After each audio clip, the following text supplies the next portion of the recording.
All right, I've stalled long enough. We all know why you're here. We know what we're here to talk about. So let's get to the owlbear in the room. So let's start with a slight recap. And I want to be cautious in this conversation. As I have stated, I still have friends at the company. To one of them I have queried. I don't want to name names. I don't want to get anyone in trouble. And all I will say is this. My friend that works at Wizards does not work on the Dungeons & Dragons team. His job duties have nothing to do with D&D at all. He learned about what was going on with the update to the open game license the same way we did at the same time we did. Outside of a tight-knit group, this was not publicized in the company. So a lot of people at Wizards are caught on as much of back foot as the rest of us. And I think we can garner, I know from talking to my friend, that a lot of them share the opinions that the public is having. But having an opinion and having the ability to do anything about it is a whole different thing. So, to make sure we are very clear what we're talking about, in 2002, Wizards of the Coast issued an open gaming license. I will not get into all the technical details here. There are people that have done it far better than I. Zoran the Bear went quite in depth on it in a stream this week. But the basis was, it was a document that outlined elements of Dungeons & Dragons that third-party creators could safely use without fear of reprisal as long as they adhered to the guidelines of this open game license. Now, much of it was pointing out, well, here are the things that we really can't copyright, so feel free.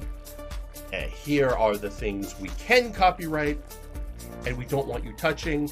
And then here's the things that are a little nebulous, but we're saying, have at. And this was revolutionary because D&D was doing all right. It was still the big dog as far as role-playing games were concerned. But it had stagnated. And the open game license was a shot in the arm to the industry. It was the epitome, and this was the intention. In fact, I think he quoted this. The creator of the open game license, many people worked on it, but the person credited with pushing it through was Wizards of the Coast Vice President Ryan Dancey. Now, just for clarification, Ryan Dancey is a very important figure in the history of Dungeons & Dragons. He was the owner of a company called Five Rings Publishing. They put out a game called Legend of the Five Rings. It was a trading card game. They also had a role-playing game. Ryan was the third-party individual that negotiated the sale of TSR to Wizards of the Coast. And in the process, Wizards agreed to also buy Five Rings Publishing and bring Ryan on. Now that was a good business move. In the field of role-playing games and the business of role-playing games, Ryan's brilliant. Quite simply, that was the best choice they could have made, and they put him in with the Dungeons & Dragons team. Also, the best choice they could have made. And Ryan had the vision of the open game license with the idea that anything that makes the entire industry healthy is good for Dungeons & Dragons. But more importantly, having third-party creators make content that was compatible with Dungeons & Dragons was good for it, because if people wanted to use that material, they had to use Dungeons & Dragons. It kept the industry afloat. It kept Dungeons & Dragons viable for 2 decades. And what have we got now? Look at the Dungeons & Dragons landscape. Look at GM's Guild. Look at all the homebrew.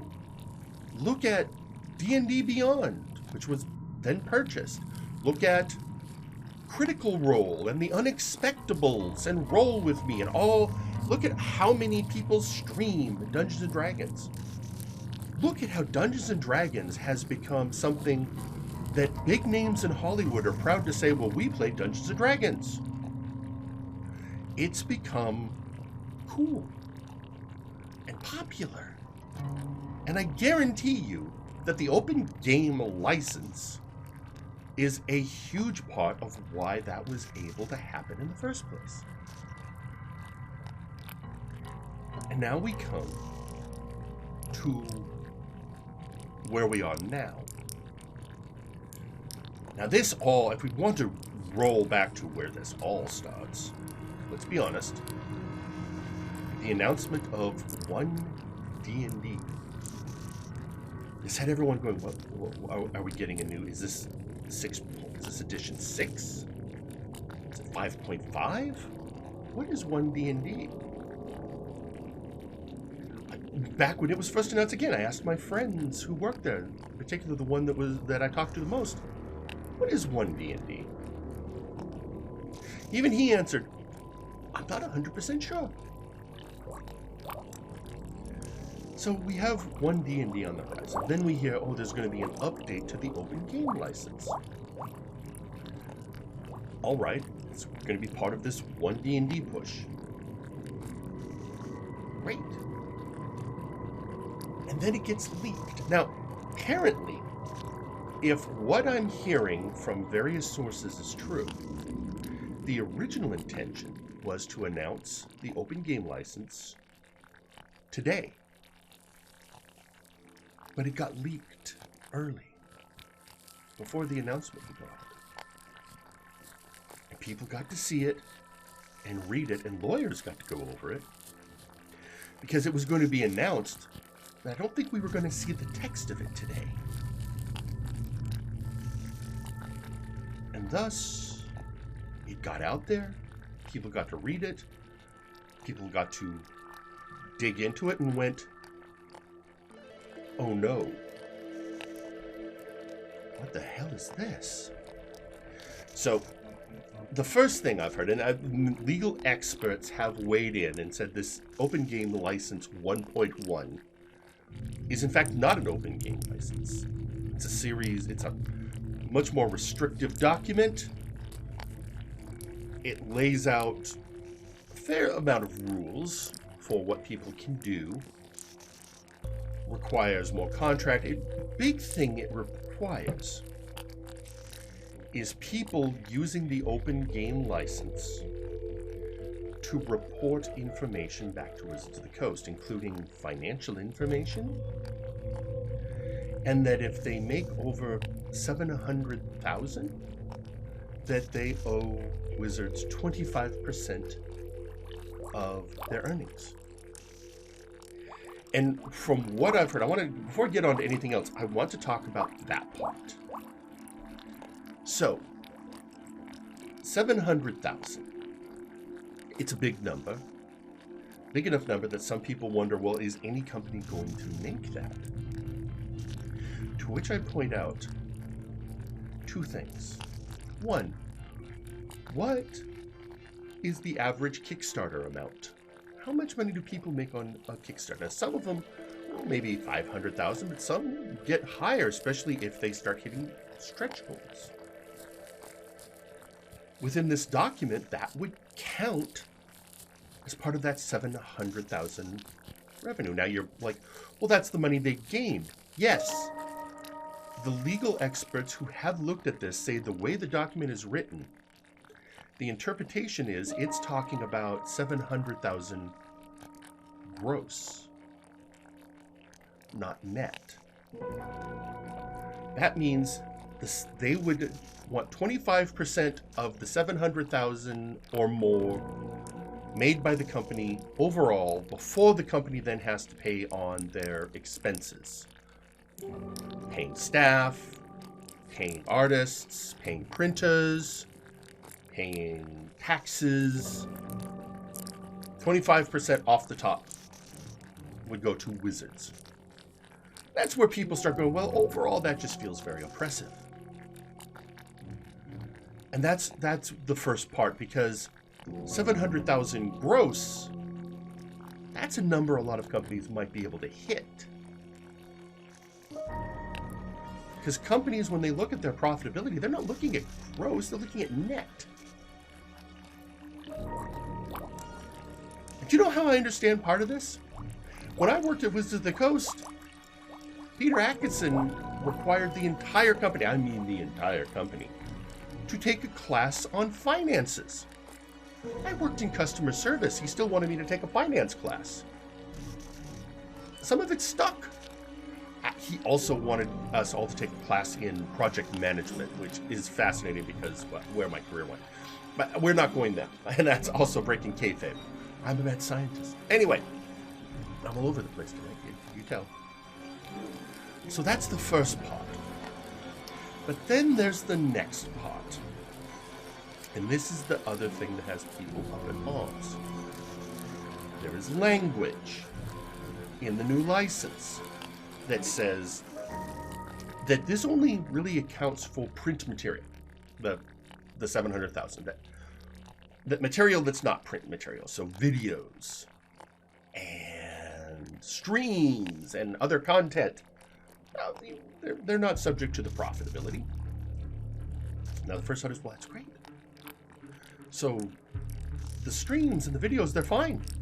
No. Because what the license says for those items, Wizards has the right to use that. They basically have the right to use that material, copyright it, and redistribute it free of charge without even contacting the original creators. So basically, if people in our community, so if my good friend Burnout Vaughn does a D&D stream, that if Wizards likes it, they could take that stream and repackage it and distribute it and not pay him, not even let him know they're doing it, because it would be within their rights. You might see where this becomes problematic. So, and now these are, of course, the opinions of various lawyers who have read the material. Now, let's be very clear on an important point. This is the opinion of lawyers who have read the document. However, things being firmed up one way or another would depend on matters going to court. So let's not use Burnout Vaughn. Let's use Matt Mercer. Matt Mercer puts out D&D material, or Jimmy D, who's a prominent YouTube D&D figure. They put out the material, WotC goes yoink, republishes it, and then Ginny and Matt decide, well, we're going to sue you. We're going to get lawyers involved, and that's when the matter can be determined whether or not who owns what is what. And that's one of the issues when you're dealing with something like this. Unless it goes to court, everything is kind of up in the air. So, notice I'm not making any judgments yet, although I'm implying. Because we still have a few things to go over. And folks, if you have questions, please ask. Now understand, I want to reiterate, I have not worked at Wizards of the Coast in over 25 years. So, or about 25 years. When was 1997? Anyway, the point is, I have contacts, I know a lot, but I haven't worked there. However, if you have questions, please feel free to ask them. I'll do my best to answer, or at least point you to what I understand for the resources. Okay, now, let's look at the fallout. So first off, let's let's talk about one of the obvious things sitting there. All of this is happening because someone leaked the documents. Reporters got their hands on it and published them. Hence, where we are now. So how did that happen? Now, I've heard some theories. The one theory is, well, it was put up as a trial balloon to see how people would face it. I don't think so. Here's what I think happened, and I have evidence to back this up. I think somebody in the company who had access to what Open Game License 1.1 was saw it and went, well, this is, to coin a phrase, bullshit. And they leaked the document. So it would get out there and people could start ginning up on it, knowing how the community is. That's my belief. I think this was leaked by somebody who knew they couldn't stop it, but they could get it out ahead of time and let the community do the work. Now, the reason I say that is something else came out today. It is a message purported to be from somebody on the D&D Beyond group, somebody on that team, who was stating what they were seeing going on in the company. And that document, that was interesting because it wasn't just, oh, we think this is bad. They were laying out what they thought. Here, I will hang on a second. Let's do this properly. All right. I don't know if you can read this because it be tiny. But this is what was put out by the Wizards of the Coast employee. I am a Wizards of the Coast employee working on D&D Beyond and with the D&D business leaders on the health of the product line. If you want, I can provide proof of this. I am sending this message because I fear for the health of a community I love, and I know what the leaders at WotC are looking at. They are briefly delaying the rollout of the OGL changes due to the backlash. The decision making is based entirely on the provable impact to their bottom line. Specifically, they are looking at D&D Beyond subscriptions and cancellations as the quickest financial data they currently have. They are hoping that the community forgets, moves on, and they can still push this through. I have decided to reach out because at my time at WotC, I have never once heard management refer to customers in a positive manner. Their communication gives me the impression they see customers as obstacles between them and their money.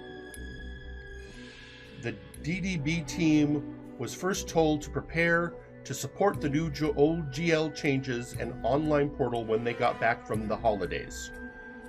And leadership doesn't take any responsibility for the pain and stress they cause others. Leadership's first communication to the rank and file on the OGL was 30 minutes on 1/11/23. This was the first time they even tried to communicate their intentions about the OGL to the employees. And even in this meeting, they blamed the community for overreacting. I will repeat, the main thing the leadership is looking at is DDB subscription cancellations. And then signature and their name is redacted. So, that's my reasoning for that's my evidence for why I think this may well be the person that released the original OGL themselves, or somebody that works with them. So, let's talk about where things stand now. First, as soon as this leaked, Ryan Dancey, the creator of the original OGL, came out and he said, in my opinion and our intention, even though it was a perpetual license, not an irrevocable license, is that the OGL cannot be rescinded. Because that's part of the language of the 1.1 was, it stated the original OGL is being revoked, is no longer valid. And Ryan Dancey is basically saying, well, I don't think you can do that. Now, does he have the legal ability? Well, he's not with the company anymore. He can't obviously put any influence. But he did draft the original open game license. And him saying that means if things go to court, that could be a factor. That, well, this was never intended to be revoked. So that's the first thing. And now, just to tag on to this. Today, Peter Atkinson, the founder of Wizards of the Coast, the original owner of the company, my old boss, made a statement. Now, he didn't come right out and decry. No, what he said was, everything Ryan Dancey says is accurate, and I support him fully. And his lead on this should be followed. So Ryan Dancey, who is denouncing this, basically got full throttle support from Peter Atkinson, who was still running WotC when the original OGL was put out. So the people who made the original game license have basically said, no, this is not good. Should not be doing this. Well, and not in necessarily those words, but because they're being careful. There are corporate executives after all. The hell is this song on? Hang on a second. I don't often do this, but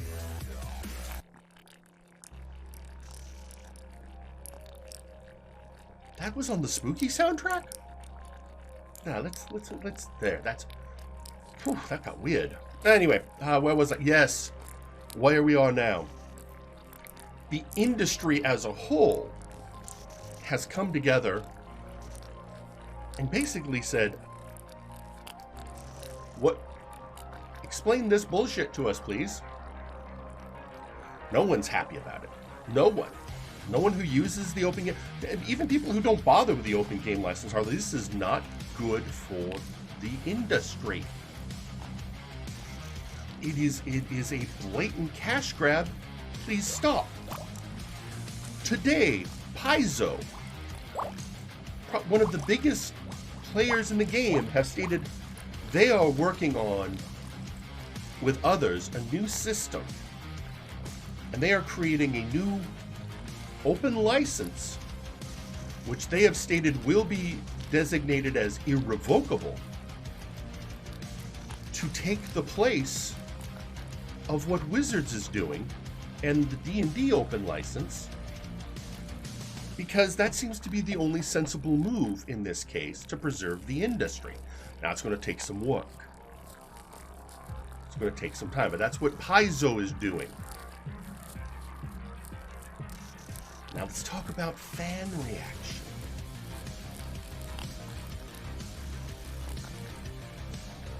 Remember I talked about, like, Jimmy D, the person who does a lot of YouTube content on D&D, he's a prominent figure in the community. And Jimmy reblogged the message from the insider I just read. In fact, I was pulling it from her Twitter feed. And it was pointed out, ooh, so apparently what Wizards is looking at is D&D Beyond subscriptions. Well, the community took that as a call, and all day people have been canceling their D&D Beyond subscriptions, again, because that's apparently the metric that Wizards is looking at. It got so active, the cancellations, that they actually crashed the D&D Beyond account management site at one point. People thought, oh no, they've taken it down to stop the cancellations. Well, not really, because, well, A, there's other ways to do that, and B, that could lead to legal ramification. No, it legitimately crashed due to load, because so many people were on the site canceling their subscriptions. So that's going on. So the community as a whole is definitely voicing their opinion. The other thing, so today, remember I said earlier that it appears that today was the day they were going to announce the updates to the open game license? Well, apparently that was going to be on a D&D Beyond stream that was scheduled for noon today, noon Pacific time, 3 p.m. for those of you on the East Coast. Doesn't matter, the stream got canceled. That is one of the things. D&D Beyond, apparently D&D Beyond is the mouthpiece of Wizards in this whole thing. The only commentary we've heard from the company thus far was a tweet from the D&D Beyond account acknowledging that people are concerned and please have patience, they will speak with us soon. That was a couple of days ago. Apparently the soon was supposed to be that stream today that didn't happen. And the one thing I heard was somebody going, are we ready to go? And somebody's like, nope, stop. Somebody, Rob posted something on Twitter, we're all screwed. Back to the drawing board. So yes, it's yes, Nightmare for massive backpedal. Basically, it was, from what I am gathering, the higher-ups at Wizards who were pushing for this were completely unprepared for the backlash. Now, I still theorize this. If you've seen how some of these things normally get released, they were going to mention, oh, there's going to be an update to the open game license, and they would probably have pushed all the great things it's going to give you, and here's why it's a good thing, without releasing the full text, which shows the downside. You know, get people used to the idea that there's going to be a new open game license. Bizarre. But they didn't get that chance because it got out there in the wild. And yes, the choir pedantic got their hands on it. In this case, I don't think that's a bad thing, because it did also get lawyers to look at it. So that's where things stand. Now, I will state this. One of the issues that a lot of people are pointing out is the current executive in charge of Dungeons & Dragons. The person in charge of the entire brand is a former Microsoft executive who worked on Xbox. And I think the problem comes down to this. So here's one of my first opinions. I'm going to use an analogy I read today, and I think it's apt. Wizards is acting like Dungeons & Dragons is God of War. That it's the game and they have to preserve it. They're not realizing you're not the game, you're the console, you're the PS5.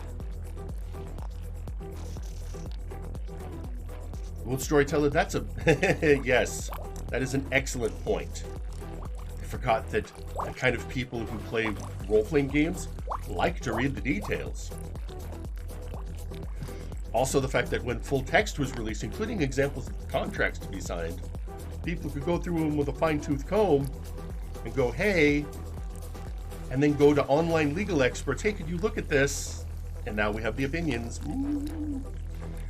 So, but yes, I think the problem was you had a video game executive, because he was an Xbox man.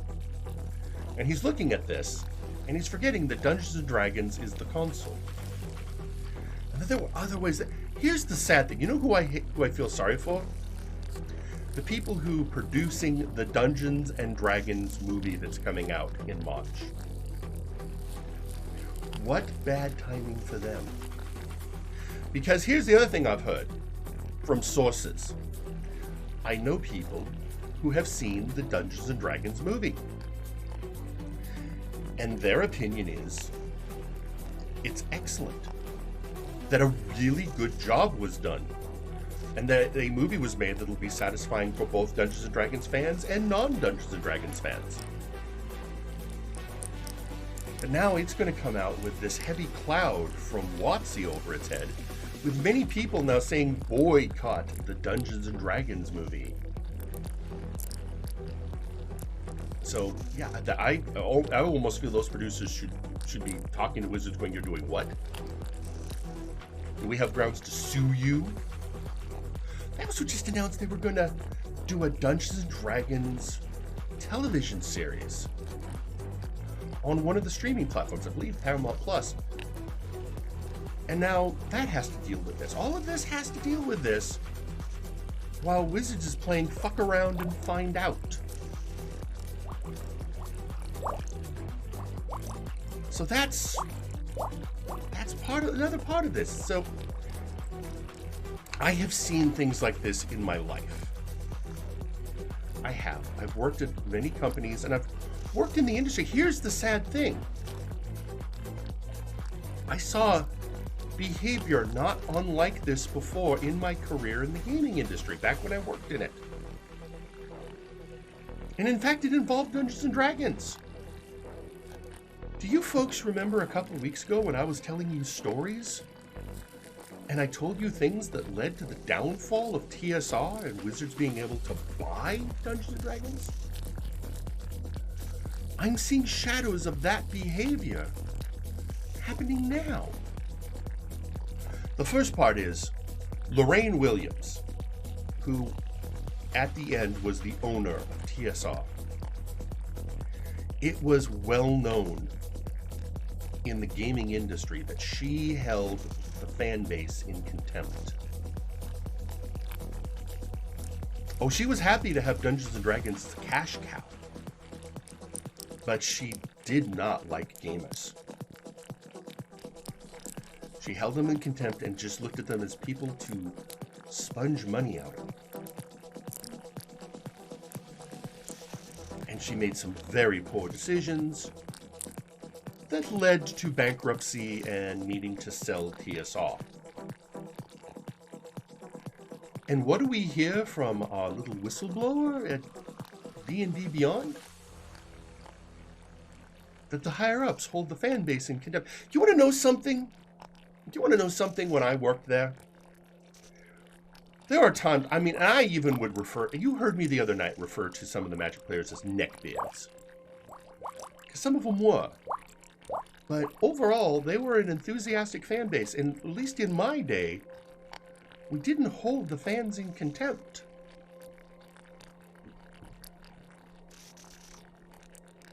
We understood there was a player base. It was passionate. We were trying to cater to it. Definitely the higher-ups weren't holding people in contempt. I tell you, that Ryan Dancey and Peter Atkinson certainly never held the fan base in contempt. They still don't. So hearing that we now have executives who look at fans as just something to milk money from again, well, that's a problem. Because if you look at your fans as objects of revenue and not people passionate about your product, you're screwed.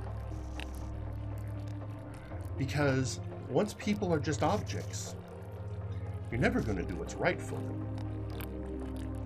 And these are people looking at a spreadsheet and looking at the bottom line. And thus, well, where we are now.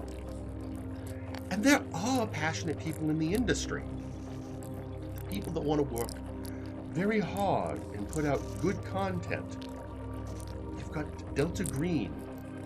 You have Pathfinder. You have all these other games coming out, people pushing and passionate about. And you see it in the industry with GM's Guild, with all the homebrew folks. I mean, the work that Chris Zito or Burnout Vaughn, and you pick a person who's writing content and putting out Connor, McKinley, all these people putting out material. because they're passionate about it. And that's the community of Dungeons and Dragons. And Wizards is just looking at them as, well, this is a source of revenue that we can milk up. That idea that Magic is under-monetized. And I'm going to repeat myself now. I had stated this on Monday when I was briefly talking about it, but I want to get a little bit more into it now. Very simply, they're looking at Dungeons and Dragons, trying to make it a revenue stream, like Magic. But it can't be. The model is completely different. Magic, for people to play Magic, each player has to have their own deck, which means each player has to invest in cards.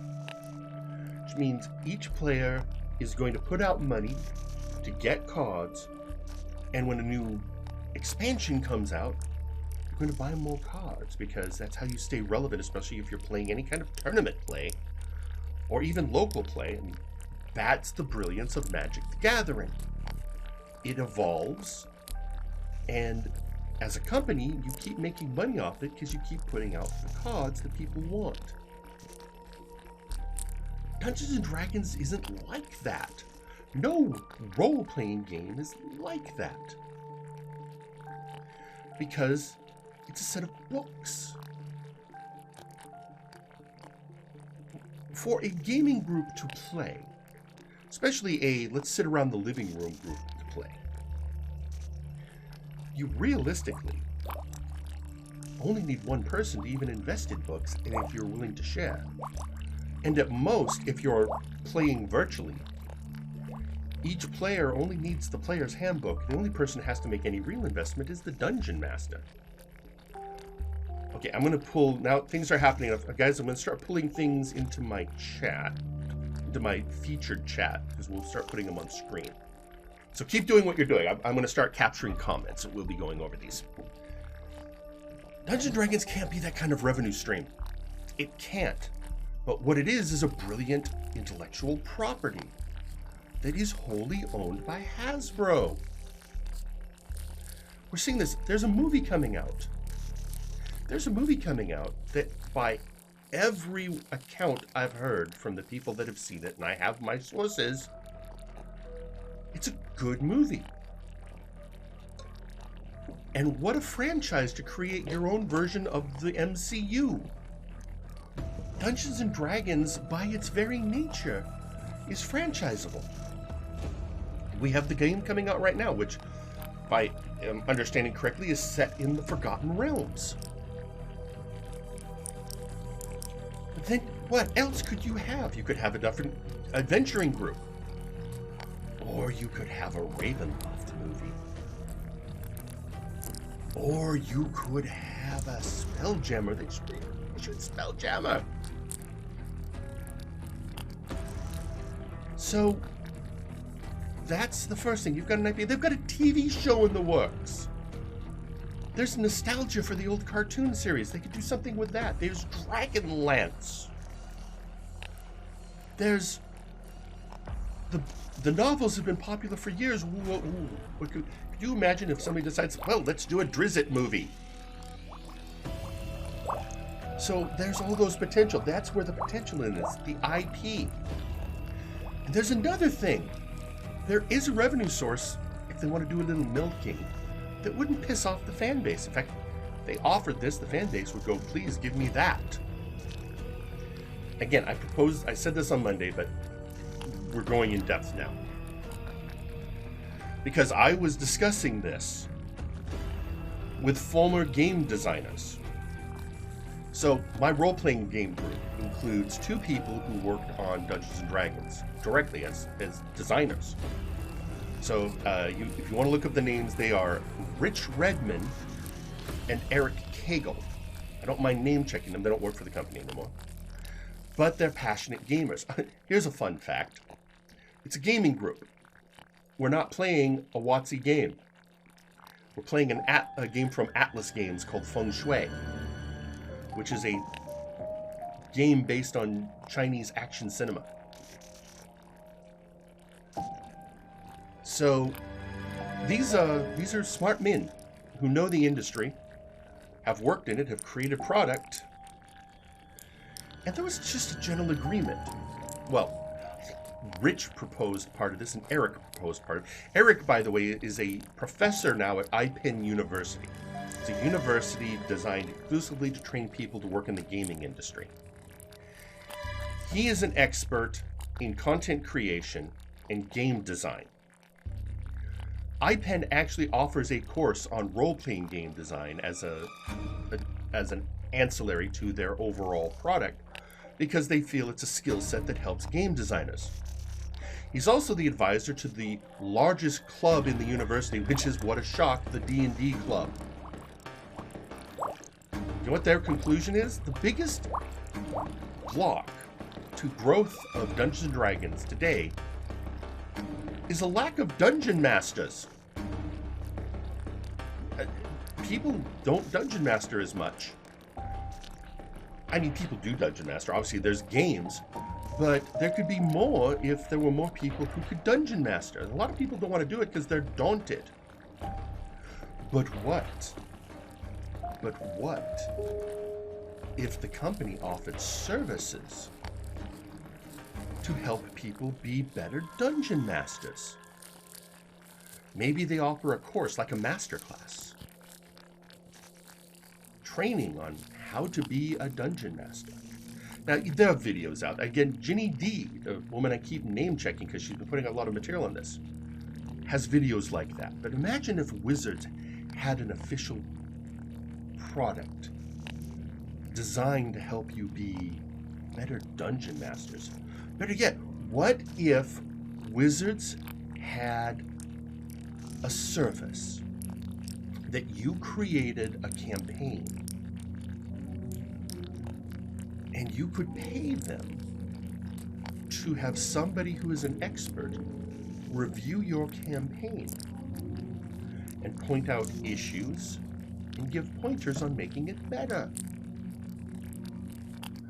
See, that's what if Wizards of the Coast were offered services. The software industry has been embracing the idea of software as a service, which honestly is, while some people think is cynical, is actually fairly brilliant. So that is basically games as a service, not game as a service. No, services to help people run the games better. That's the idea, things to support dungeon masters. Because that's the biggest problem. A lot of people are like, well, I'm out here alone, I'm scary. So that's my first. All right, so we're going to go through some of your comments now, and then we'll see where we go. So some of you have been posting, so let's start with, well, let's start at the top with Sasquatch Wing. I feel like they did something similar with 4th edition with what I recall are packs of cards with perks that could be used in game. Yeah, essentially loot boxing. A lot of people reference this. In fact, it was issues with 4th edition that essentially led Ryan Dancey to create the open game license.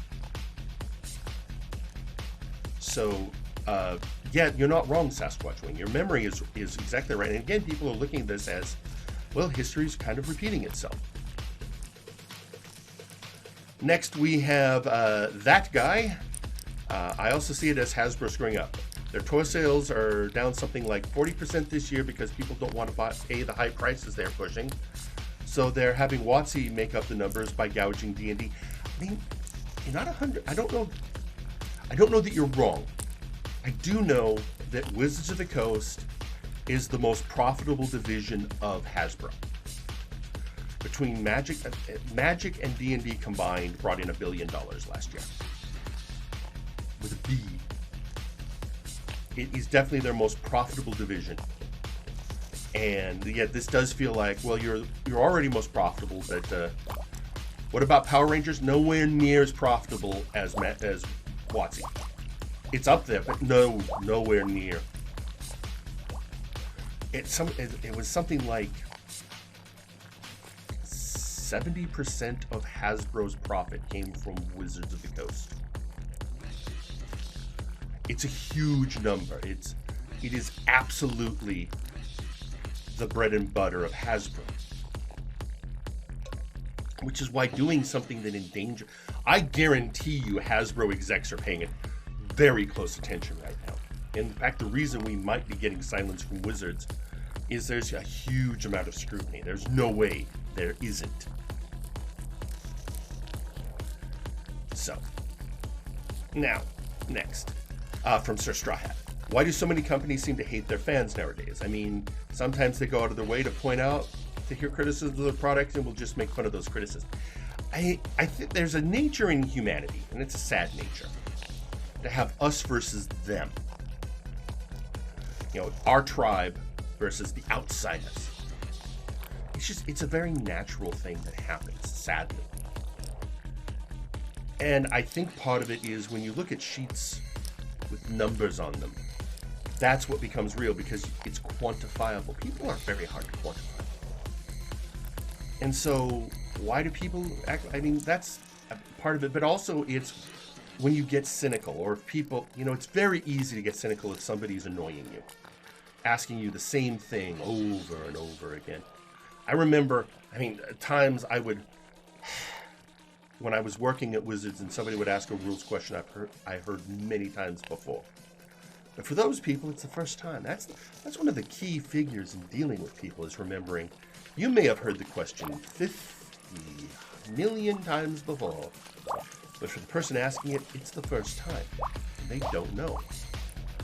And that's why it's good to go over it again, so they know. They don't know so many people asked you that question beforehand. So that's, and yes, Nightmare for why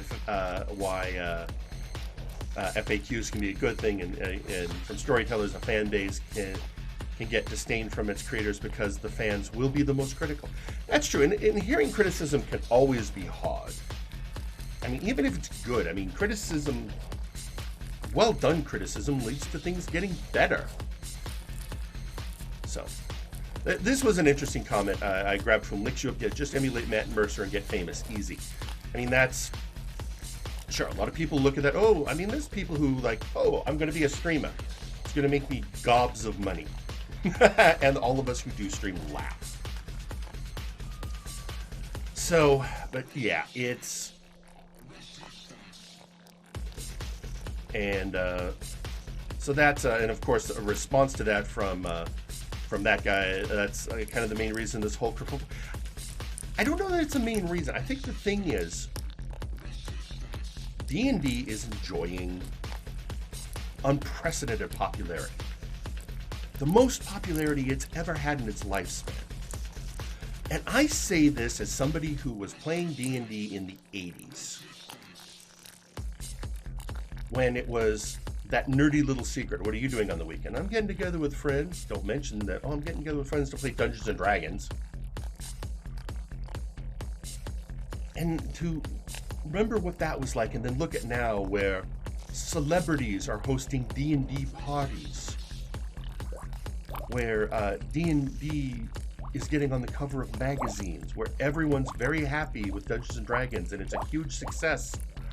And Amazon Prime is putting on a D&D based cartoon series. So it's amazing from that perspective. And things like Critical Role help that. And as I said earlier, just go on Twitch. I mean, obviously, you're all on Twitch right now, because you're watching me. But if you do a search on Twitch under Dungeons and Dragons, look at how much is out there. Look at how much just members of our own community play in a week. So, yeah, it's unprecedentedly popular, and that's part of where, like, well, there's got to be money in it. And that's the problem. The corporation looks at people enjoying the product and goes, well, we need to be making more money off that. Which it's where you again get the comment, oh, it's under-monetized. And rather than thinking of creative, out-of-the-box ways, the simple answer is, well, how do we get the profits from other people? Rather than, how do we make better things to bring us money? And then from, I don't think I've ever had to say your name out loud before, so I'm going to say it's Calcote Proctor. If I'm incorrect, please correct me. I think much of the issue with lacking DMs is that the rules often get too fiddly.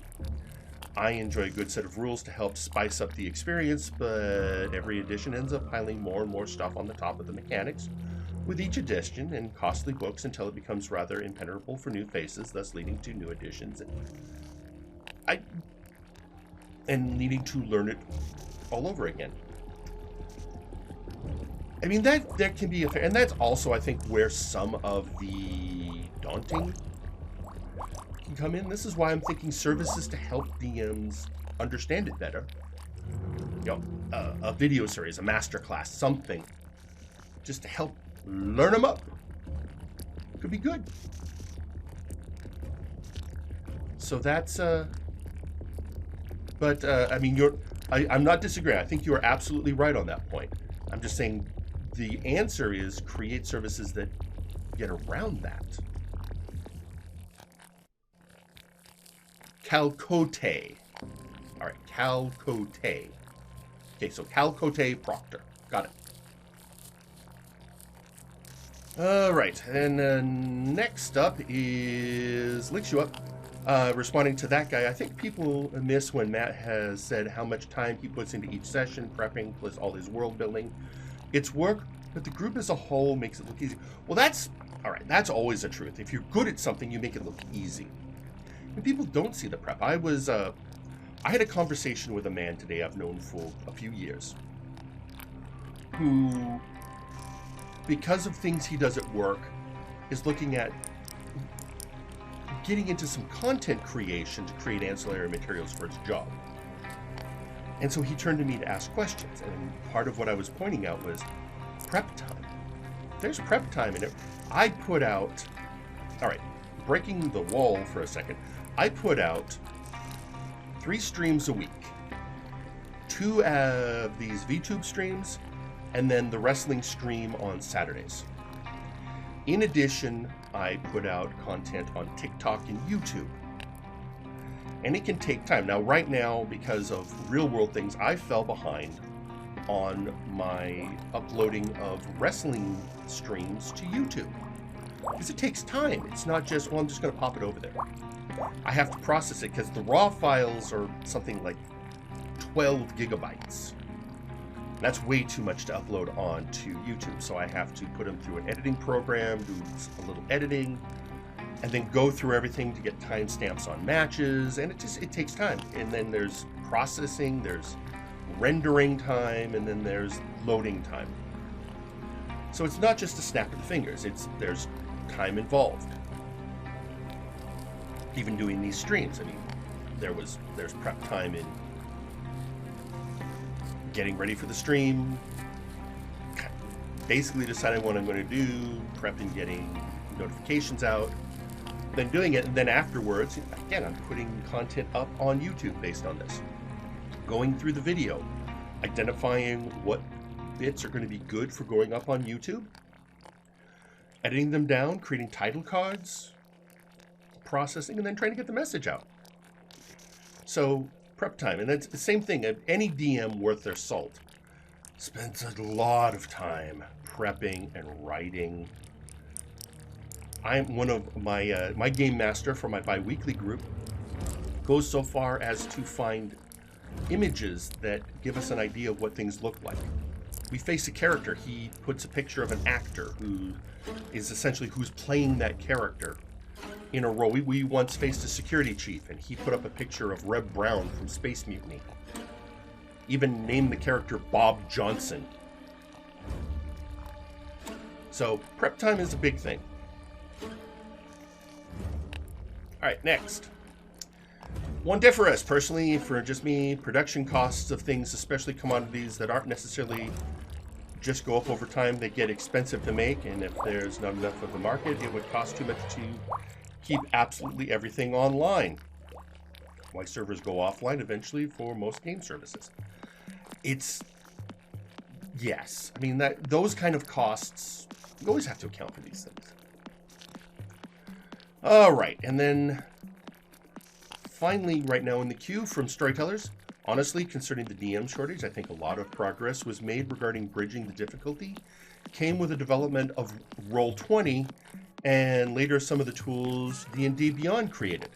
Essentially tools that would assist the DM with the logistics and math and resource management. Yes. And that's, again, that goes kind of to the point. There's more that could be done along those lines, and that's where you could make your money. But instead, we get this open game license that is going to just take 20% of anyone who wants to create material like they have under the original open game license. And that's where everyone is screaming bloody murder. So, is there an easy answer? I don't know. Probably not. But I think there's a general agreement this was not the way to go. Certainly not the way to keep the fans happy. Now, I don't know off the top of my head. I haven't seen anything that tells us exactly how much money has been lost in D&D Beyond subscriptions today, but a fair amount. The fact that enough people were canceling their accounts to crash the server should tell us what the activity was like. And that's what I'm hearing from everyone, that they have been unsubscribing from D&D. And for some people, it's like, oh, this hurts. Because I use it constantly, especially if they're big into doing D&D. It's very painful. Okay, what did I read? Oh, I read it wrong. It's possible. I am a tired old man after all. 20% is only specifically for Kickstarter project. Everyone else, no, well, that's why I've mostly been saying 25%. That's what I've looked on is it's 25%. Yes, Kickstarter was negotiating to get a better deal. That's still a lot of money. And and here's the problem. And thank you, that guy, for bringing this up. Let's talk about this. Kickstarter. So you're doing a Kickstarter for something that's under the open game license. Now, if you're doing a good Kickstarter, and I state this having worked with people who have done Kickstarter campaigns. My brother-in-law was involved in a successful Kickstarter campaign. A couple of them, actually. And when you're doing the Kickstarter campaign, you have to factor in a lot of things. Part of it is, what is the realistic cost of the thing we're trying to create? So in this case, they were books, was what my brother-in-law was working on. So how many do we want to print? How much is it going to cost? We're going to need art. So the artists are going to need to be paid. We're going to need production. We're going to need binding. We're going to need shipping. You sit down and you work out all the details of how much it's going to cost. And that can include things like, are we going to have to pay taxes? And then with stretch goals, most stretch goals are, oh, we're going to get extra money so we can add these extra things that we've still worked out what they're going to cost. You know, a stretch goal can be, we'll increase the print run. Or we're going to add more material to the book. Or there's going to be add-ons, you know, there's going to be stickers or certificates or what have you. And in this new world, you then have to calculate at every stage, what is 20% going to look like? Because you have to then add that to the cost of the Kickstarter. And I'm sure that math is just going to be annoying because it's 20% of whatever you rake in. So 20% has to be constantly calculated for everything. So that's adding a lot on people's backs.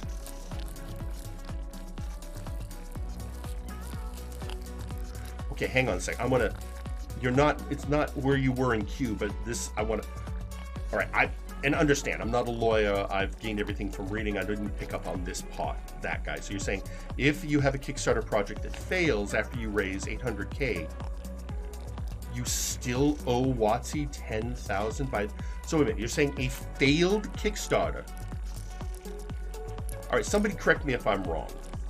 But if you have a failed Kickstarter, you don't get the money, correct?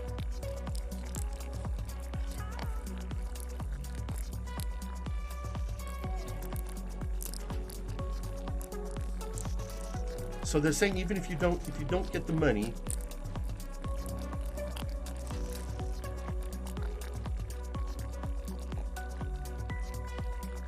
Oh, I'm gonna put this on screen just as I want it on screen.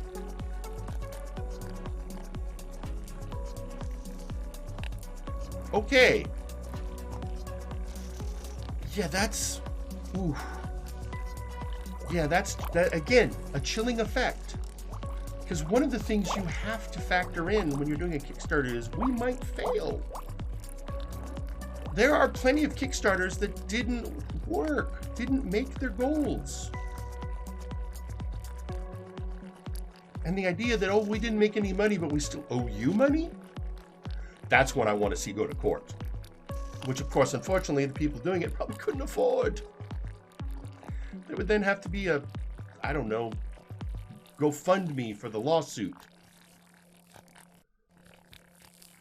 Now I'm just more annoyed than I was before. I'm going to go on to this comment from Storytellers. Reminds me of an old joke when I went to Full Sail. Didn't know how ITIL translate into text. But the school's motto at the time was, we take your dreams seriously. Then a few months in, you realize that anything you create during your time there, they own. So we changed it to, we take your dreams, comma, seriously. Damn. Okay. Hang on a second. This looks like... And thank you to our first-time chatter, Gil... I'm going to say Gil Games Up. I feel like you're trying to do Gilgamesh, and my dyslexic poor brain is going, I'm having trouble with the name. Gilgamesh Up. Got it. I finally figured it out. Gilgamesh Up. I appreciate it. But as soon as you're affiliated, you profit from that kind of content in a way. So this rule seems too unclear. Also, just the concept of you pay us for promoting our product. Fair. I mean, that's lurking is fine. I endorse lurking. There's several channels I just kind of lurk on, or I comment occasionally. But yeah, that's a good point. How fair, Bob? We're discussing the Open Game License 1.1. We've been doing so for about an hour. This whole stream might end up going up on YouTube. Just cause I'm feeling spicy. And also, we're having a really good discussion on things. How do you... Okay, Bob, I want to talk to you first. Actually, I'm glad you're here, my friend. Because we're discussing the impact that the Open Game License would have on streamers who stream Dungeons & Dragons content. And you, sir, participate in a D&D stream. Actually, here's a thought. I mean, I'm just thinking of Roll With Me, but I just realized... Since you use D&D rules for Maelstrom, would that affect Maelstrom?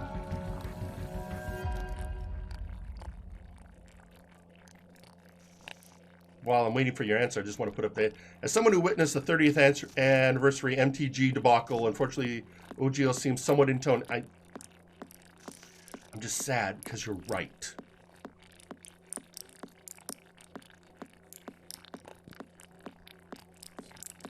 I love it. Yes, I'm always happy to talk about Vincent Price. Let you up. Okay, so... Okay, I'm just going to put this up from Bob. It would if I didn't have another system in my back pocket ready to go. Okay, that's good for Maelstrom, but how about... But what about Roll? This is the thing that concerns me. If we're interpreting... With the interpretation we have right now on OGL 1.1... If we're reading it right, and those of you who are clearly smart people in this stream who have been helping me along, does this not mean that they could take, that they, Wizards of the Coast, could take Roll With Me content and redistribute it without consent, contact, or payment to Lanny Pator? And yes, I see from Storyteller, yes, Lanny has already been kind of working on his own system over the years. We're going to see a lot of that. But then this goes Critical Role or the Unexpectables. They very clearly are using Dungeons and Dragons. And again, it's either go to other systems or do something. I know Monty Glue put out a big thing today about OGL be damned. She is going to make sure the Unexpectables survive. See, that's a good question. And this is something, you know, it'd be great there, storyteller, the concept of grandfathering. Be nice if, I don't know, Wizards said something. So I think a lot of people, you know, Nightmare Emperor is saying his group is moving on to Mutants and Masterminds. I think a lot of people are going to be moving over to Pathfinder. Which again, Pathfinder, Paizo is talking about creating their own OGL, making it irrevocable and making it much like the old one, maybe even better. And as I said earlier, the person who created the original OGL is saying this is, well, he's being very diplomatic, but he's basically saying this is bullshit. Unlike Critical Role, they have bits and pieces of a setting. The only person that has all the notes is Lanny. Well, that's good. It's the idea that they could go, oh, that's a nice set of videos from Roll With Me. Let's package them and put them on a DVD. That's how I've been interpreting it anyway. But if that's true, it's just like, well, that's nice. All that hard work you did, it's ours now. Give you something? No, I don't think so. I call myself an evil genius. I read the same Gizmodo article. That guy, that's where I'm pulling a lot from. I don't have it in front of me. Again, this is an overview conversation. Kind of my point of view. Obviously, if I'm to do any kind of summation, I don't feel this is healthy for the industry.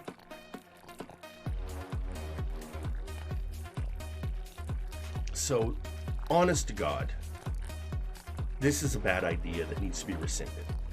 Unfortunately, this is one of those ideas that is being made because people see money in them da hills. They want the money, they're going to get the money. Only it's going to turn out they're shooting the golden goose. It's going to damage the industry. It'll damage Dungeons and Dragons ultimately. And then what our old friend the Scarlet Otaku says, even if the idea is rescinded, the trust in WotC is broken. Between this and Storyteller's aforementioned Magic the Gathering 30th anniversary debacle, yeah, it's not going good. What Wizards is now... I was making a comment the other day when I was telling stories about my time at Wizards of the Coast. And how as Wizards got more successful, we went from the plucky underdog taking on TSR to the evil empire in our own right.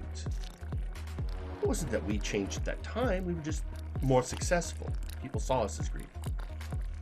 But this is something else entirely. This is, as I've already mentioned, this is what TSR was doing at the end that damaged them enough that they eventually got sold to Wizards of the Coast. So it's... Okay, I'm going to take these out of order because this is relevant to exactly what I was just saying. Storyteller saying they're going to be doing damage control for years to repair this. Yes. That's the issue.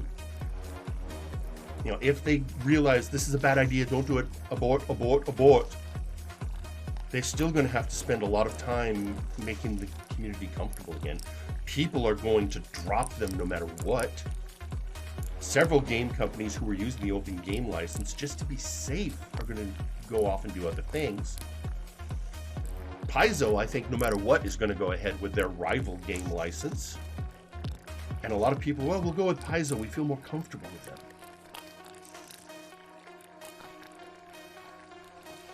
That guy is currently reading the document. It'll take time. It's 15 pages long. Should tell you something right there. But earlier, he made the comment of, apparently WotC pulled their planned announcement of the launch based on the collective shitstorm. The leaked doc straight up. Yes, it was scheduled today at noon Pacific. Some of you have come in, so let me reiterate some stuff. First, let me put up this comment from one difference. And employees are also going to be, well, let go regardless of how much work they've done. If they can't afford to keep them on, they can end up running with a scout. It's not good. And as I said, there are people in Wizards had no idea. My contact in Wizards heard about it when we did.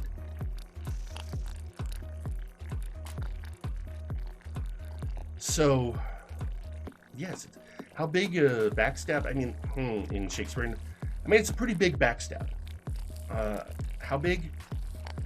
I'm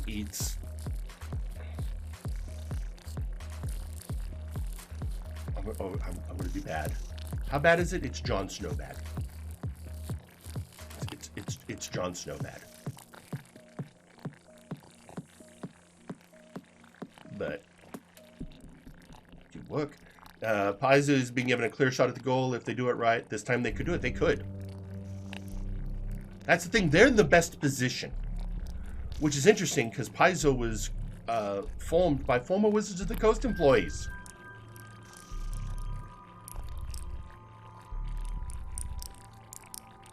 So, yes, and yes, I'm going to put it on screen, but Scarlett, yes. Even if the CEO is axed from her job, the damage is done. This is, at this point, I think the reason we're not hearing anything is that the highest echelons of Hasbro are probably now paying attention to this.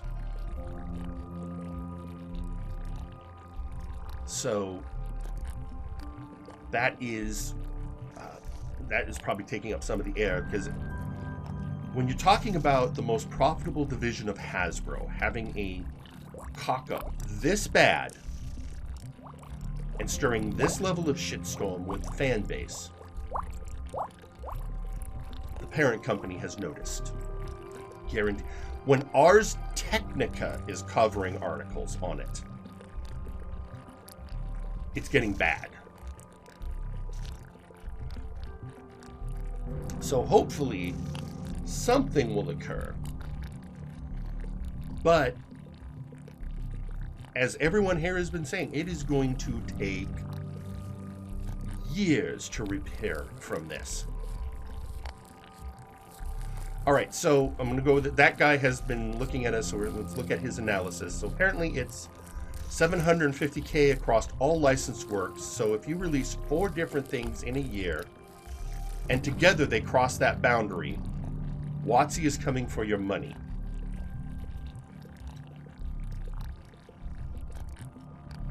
Well, fuck. There's no other way to put it. That's why we have an adult tag on the stream, gang.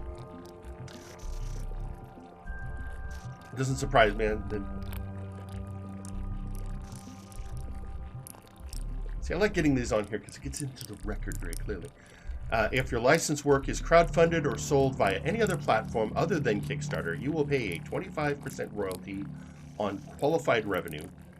If your licensed work is crowdfunded on Kickstarter, our preferred crowdfunding platform, you will only pay 20% on qualified revenue.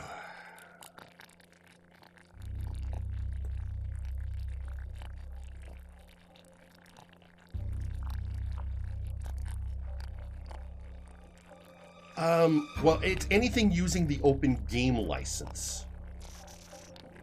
That's the point. So the whole idea of the open game license was you were creating things that were using a base that everyone had access to. So if the Power Rangers Dungeons & Dragons, if the Power Ranger game is using the open game license, it falls under it, yes. And you can always tell, part of the open game license, if the company knows what the hell they're doing, they will put the open game license in their book somewhere. If you look at anything Paizo has done, or Zorn the Bear was showing the works he has done. that are under the open game license, and he shows that in all of them, the open game license itself is listed. So, that's the real answer. Yes, obviously Dungeons & Dragons is the basis of this, but it's the open game license, which I'm pretty sure that's all D20, yes?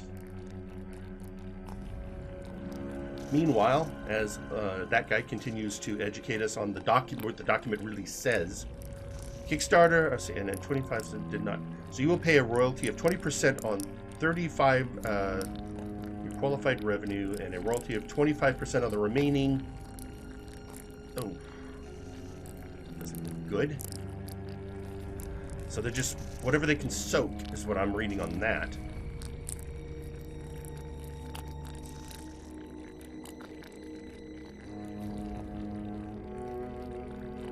Oh, and then there's interest.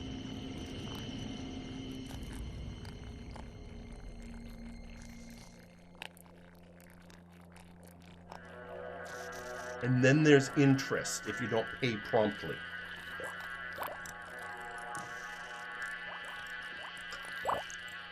Your entire campaign, including stretch goals, considered one product for the purposes of the royalty threshold.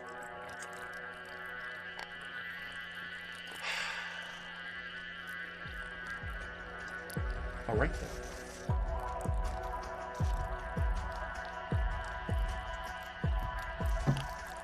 By the way, that guy, thank you for doing this.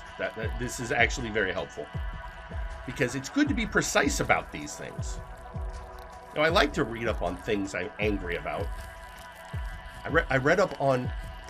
I once made a point of doing a lot of research on objectivism, because I decided if I'm going to dislike something that much, I should be able to speak about it intelligently.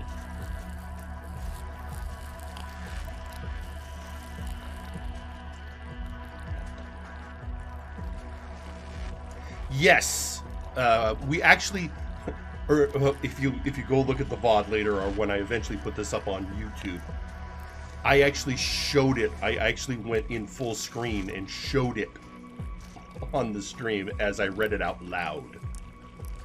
So yes, this is why I think, because there are people, I will reiterate for those of you who have joined us a little late, I will reiterate, there are people theorizing that Wizards leaked it intentionally to gauge reaction. I do not believe this. Because that, based on everything going on, I think that would be a very dumb idea. What I do believe is that an employee at WotC saw the OGL 1.1, went, well, that's crap, and leaked it to create the very backlash that has occurred. I think this was an intentional plan that they pulled off, and I think they're going, well, the plan worked. In fact, it wouldn't surprise me if it's the same employee who posted that anon message today. Because that anon message included the roadmap for protest that everyone's been doing since then. Canceling their D&D Beyond subscriptions. All right, so everyone brace yourselves. That guy is, as you can see in chat, he is giving us more information. I'm going to put it up on the big screen in chunks. Again, because this puts it a bit into record, and I like that. B, works covered. This license only applies to materials you create for use in or as role-playing games or as game supplements, and only as printed material and static electronic files such as EPUBs and PDFs. It does not allow the distribution of any other form of media. It does not apply to the creation of anything else. Okay.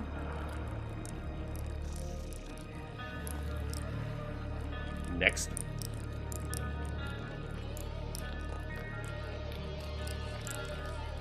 Comments. To be clear, OGL non-commercial only allows for the creation of role-playing games and supplement in printed material and static electronic. It does not allow for anything else, including but not limited to things like videos, virtual tabletops, or VTT campaigns, computer games, novels, apps, graphic novels, music, songs, dance, and pantomime. I hate that legally they had to include pantomime.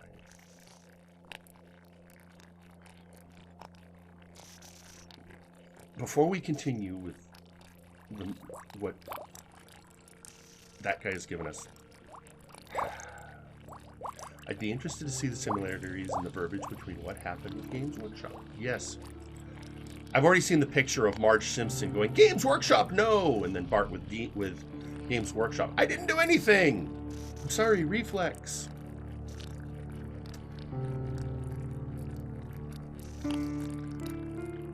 Okay, you may engage in these activities only to the extent allowed under Wizards of the Coast fan content policy or separately agreed between you and us. I guess that's where Roll With Me may be okay because they have that pre-existing relationship. Then it's one difference. Yeah, it's much easier to guess that an employee is being a whistleblower for the community and probably angering board execs in the process. I mean, if they've covered their tracks well enough. And somebody at WotC cares, and you can tell. A lot of the money-grabbing behavior can be traced back to Hasbro, more so than WotC. Well, I also think hiring a Microsoft executive as the VP in charge of Dungeons & Dragons didn't help.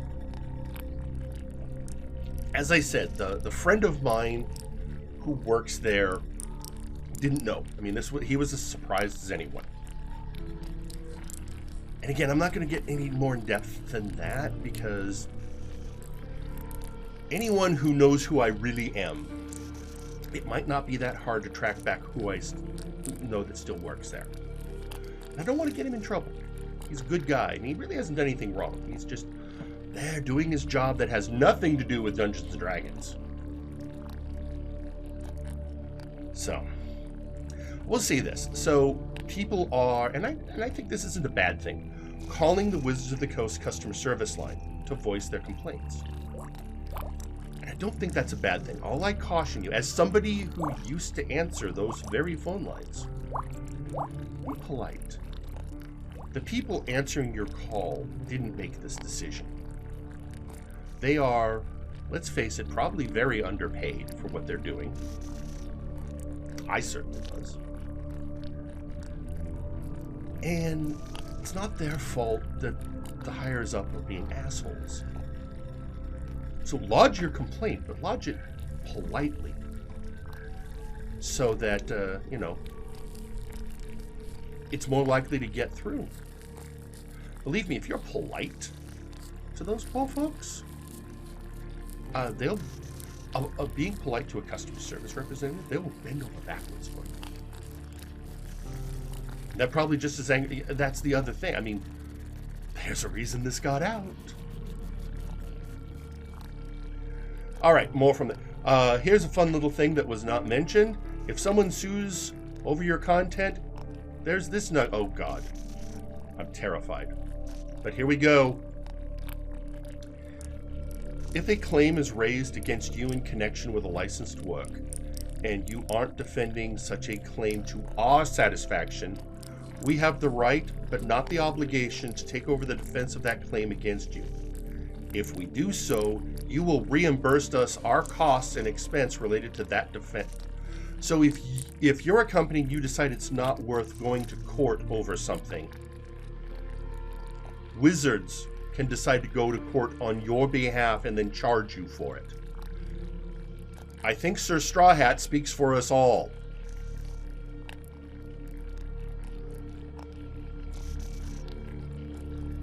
That's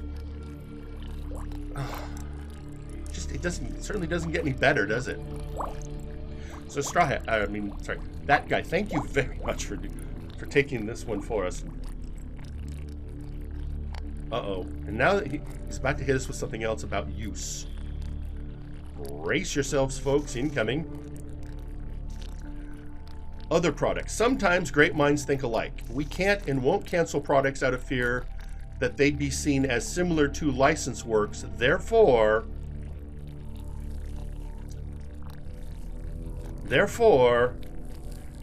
you agree that nothing prohibits us from developing, distributing, selling, or promoting something that is substantially similar to a licensed work. B, you own the new and original content you create. you give us a non-exclusive, perpetual, irrevocable, worldwide sub-licensable royalty-free license to use that content for any purpose.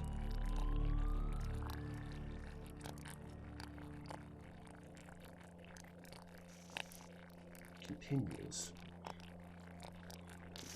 For clarity, nothing contained in this section impacts your agreement that are licensed content, unlicensed content, and anything else you do not otherwise expressly authorized to use under the terms of this agreement or any other agreement remains our sole property.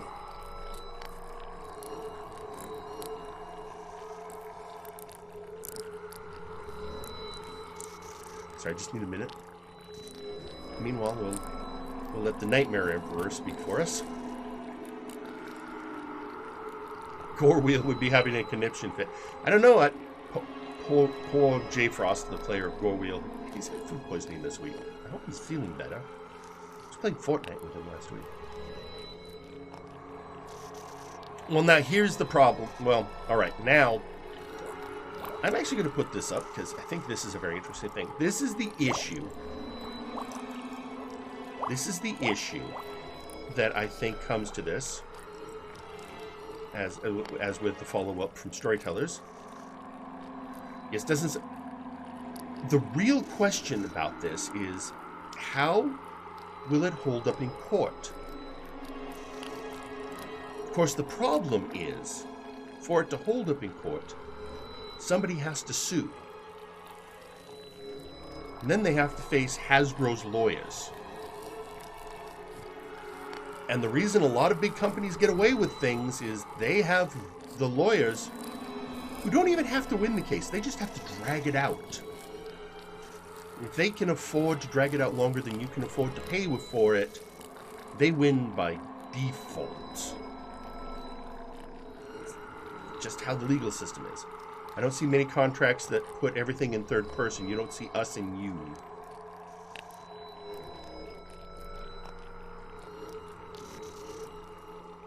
I mean,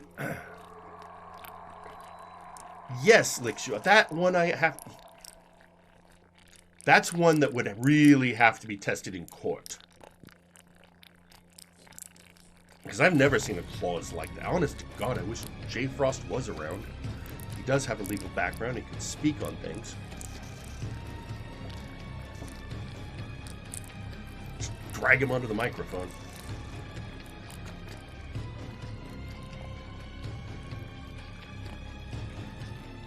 But, so...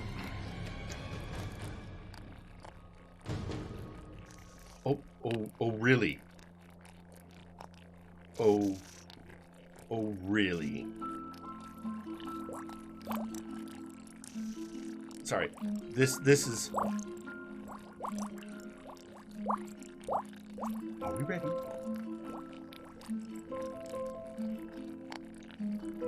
Severability. In the event that any part of this agreement is held to be unenforceable or invalid for any reason, the balance of this agreement will be enforced as if that part which is unenforceable or invalid did not exist.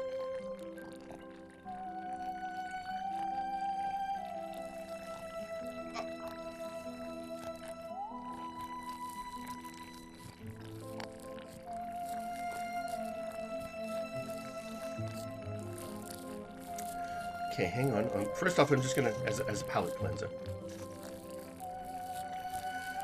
Legal is one of the ones I've been following on this, yes. But, any disputes arising out of or relating to this agreement will be resolved solely and exclusively through individual litigation, and each party hereto irrevocably waives the right to participate in any class, collective, or other joint action with respect to a dispute.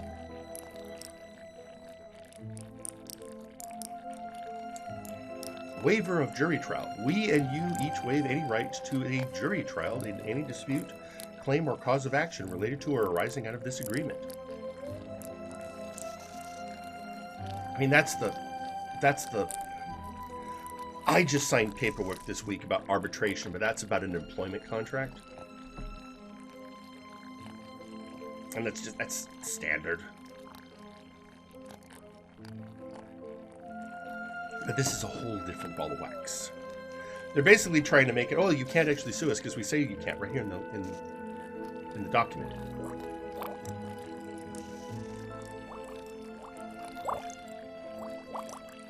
I knew this was going to get the interesting discussion. I didn't think it was going to get this interesting. Again, that guy, thank you. You were doing some journeyman's work here.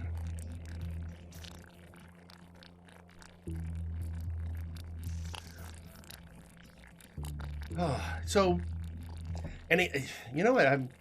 Everyone thank Helix Sucks. He was the one that convinced me that we really needed to do this stream tonight. So, yes, this thing is just filled with BS. You are right, that guy. So, even Snidely, this is what Dr. Evil's going, oh no, please, stop. This is one of those, I'm an evil genius and I think this is too far.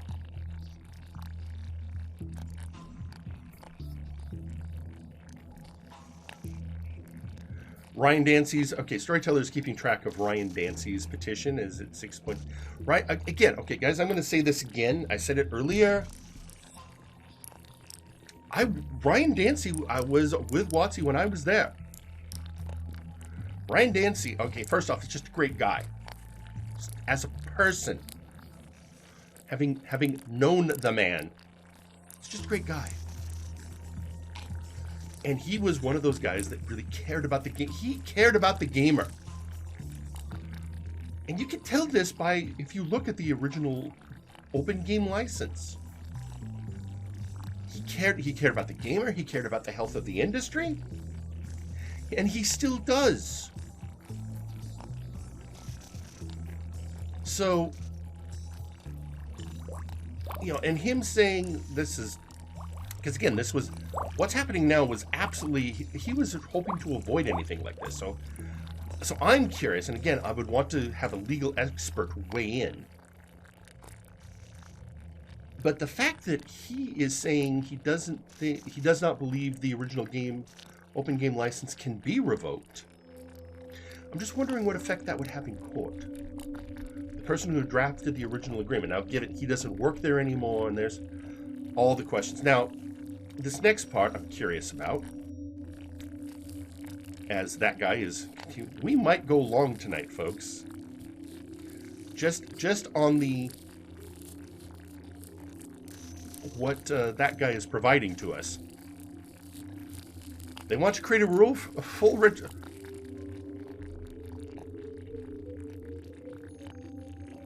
really. Okay, well let's see what the commentary is.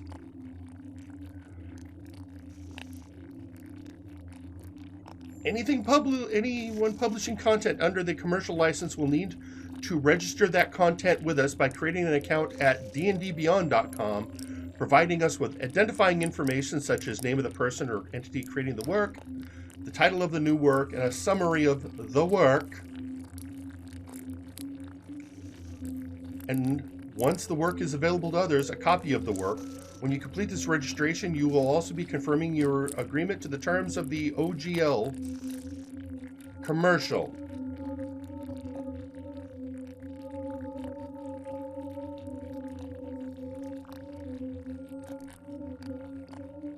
Right. Yeah, this is just, you know, that's one of the things. The open game license, the original one, let's call it the real one. Ryan's license.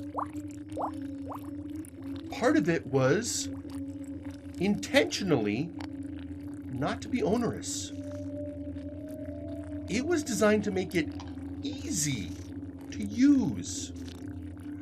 It was very straightforward, basically detailing, here are the parts you can use, here are the parts you can't use.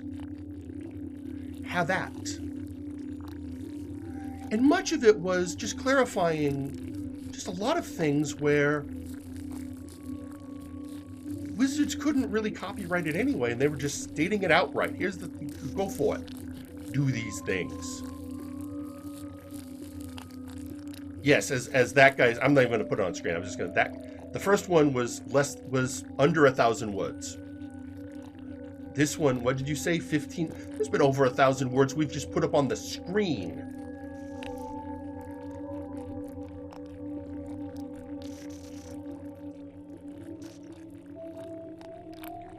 And see, now here's... Oh, wait a minute, I missed something. I'm sorry, I didn't get this up. What if I don't like these terms? What if I don't like these terms and don't agree with the OGL commercial? That's fine, it just means you cannot earn income from any SRD... Is this actually in the document? I mean, this wording is in the document? It means you cannot earn income from any SRD-based D&D content you create after January 13th. And you will either operate under the new OGL non-commercial or strike custom deal with cost for your project. Just the wording didn't even feel good. I also like Rapture. I'm assuming you didn't say that you meant to say I've canceled my D&D Beyond subscription. I was very polite with my reasoning. Well, again, the people at the front lines don't deserve any ire. They didn't do anything. It's the freaking corporate suits. I hate to say that. You know, I've worked in industry my entire adult career, starting at Wizards and then the other evil empires I worked for. It's on page 2, and then what we got here? Usable D&D content, licensed content. This is Dungeons & Dragons content that is included in the SRD version 5.1, including the basic game mechanics and curated selection of classes, monsters, spells, and items that allow you to make content compatible with Dungeons & Dragons 5th edition.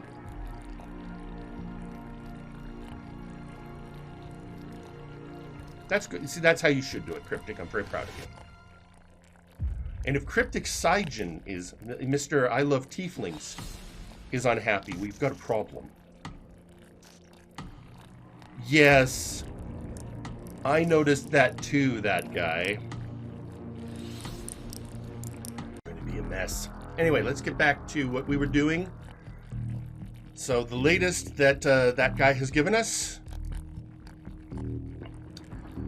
Not usable content. Unlicensed content. This is Dungeons & Dragons content that has been or later will be produced as official. That is released by Wizards of the Coast or any of its predecessors or successors, and is not presented in the SDR version 5.1. Unlicensed content includes things like the most famous Dungeons & Dragons monsters, characters, magic spells, and things related to various settings used in Dungeons & Dragons official content over the years.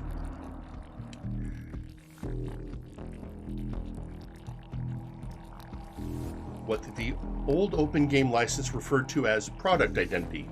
Unlicensed content is not covered by this agreement, and you agree not to use unlicensed content unless your use is specifically authorized by a separate agreement with us. If you want to include that content in your work, you must go through the Dungeons Master Guild or other official channels. So, my first thought on everything I just read, I'm going to put out a list. You say most famous. What do you count as most famous? Especially, I mean, please tell me you're not talking about from, let's see, orcs? You know, from Tolkien? Because at that point, I think Games Workshop's going to want to have a discussion with you. I mean, yes, characters like Drizzt, obviously, count under that. I'm just like, you're saying most famous. At this point, I'm like, well, that's unnervingly vague. All right, this is the part of me where in real life I am a project manager. And as a project manager, there's one thing I refer to in any project meeting as a sin. And that is the sin of I assume. So if somebody comes to me and I ask a question, what's the status of getting the laptops from IT? And if somebody starts their sentence with, I assume, I will stop them and say, we cannot assume. I need to know. So go find out a definitive answer to this question, because we cannot assume, because that is the wiggle room where things avalanche. So leaving something vague like that is bad. So here it's like, so the way the document is set up is that it has the legal things were interspersed with comments section where they spell out a bunch of stuff. That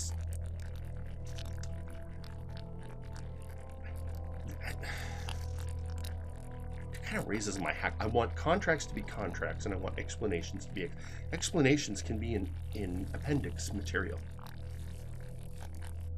It's like somebody badly commented their code. Anyway, it used to be mind flayers, beholders, and displacer beasts counted as product identity. Right, but there's so many. I mean, where do owlbears count? Where do bugbears count?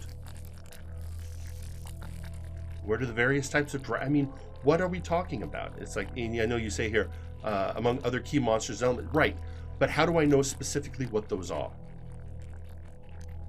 Versus what is common use or created elsewhere, or is actually something far older. All right, let me give you an example today. A friend of mine was telling me about a discussion they had. Wait, are they in chat? No, I don't see it in chat. All right. A friend of mine was having a discussion today with a theater director. And this theater director, their theater was putting on a production of Little Shop of Horrors. And they commented about the original Little Shop of Horrors in 1980. Or more to the point, Little Shop of Horrors, they said, originated with the production in the 1980s. And this is when my friend brought up Roger Corman. And the original movie version, the non-musical version of Little Shop of Horrors that starred, amongst other people, Jack Nicholson. This theater director got quite upset, because they were being corrected on a matter of theater. The fact of the matter is they were wrong. Little Shop of Horrors predated the musical version in the 80s. And I bring that up because here, hey, there's a monster in Dungeons & Dragons. Ooh, there's a Gorgon. Those obviously predate. But do people know that? And you know how many people think that matters that create... I mean, most of the base of Dungeons & Dragons, I'm sometimes fascinated that the Tolkien estate didn't sue. Yes, they called the hobbits halflings, which they're also called in the novel. There were orcs. I mean, there's an argument, oh, well, many of these things existed beforehand and they were generic enough and what. I'm just saying many things existed beforehand. But yes, things like mind flayers and displacer beasts. Oh my god. How is this going to affect Stranger Things? All their monsters are named after Dungeons & Dragons monsters. I'm assuming they have a license with WotC, but I don't know. I don't like the vagueness. I don't like anything that makes it feel like they can have carte blanche. Well, we're going to consider that famous. Are you? Right? Are you going to consider flesh golems famous monsters? If so, I think you owe Mary Shelley an apology.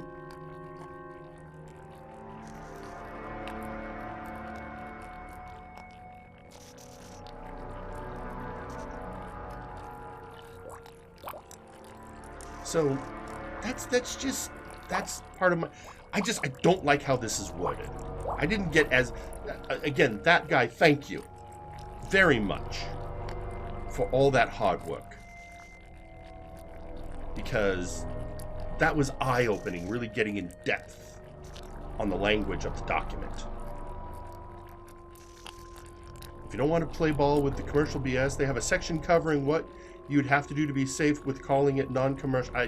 That just makes my brain itch. Hi, Chocolate Zombie. How are you, my friend? I'm going back. Hang on.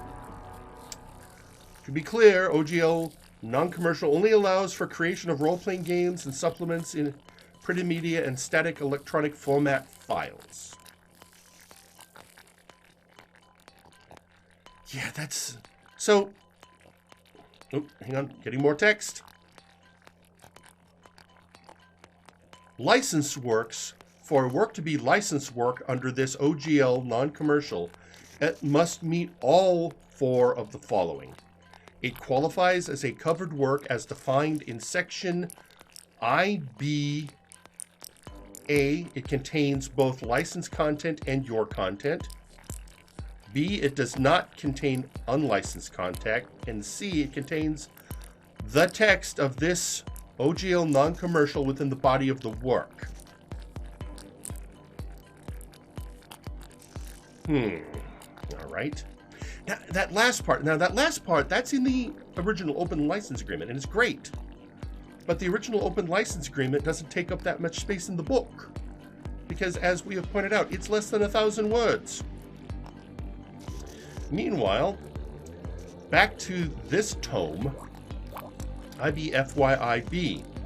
Works covered, this license only applies to materials you create for use in or as role-playing games and as game supplements, and only as printed media and static electronic files, such as EPUBs or PDFs.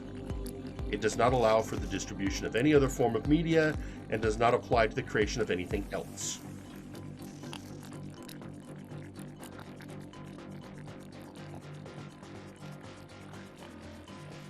I'm not sure I want to know what my blood pressure is right now.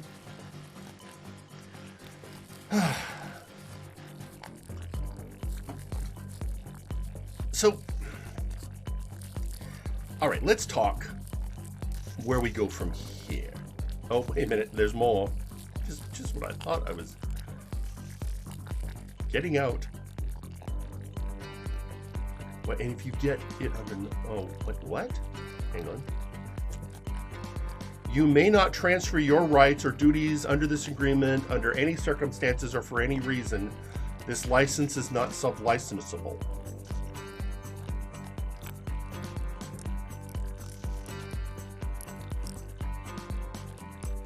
So, now that's...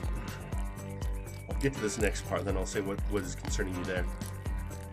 Comments.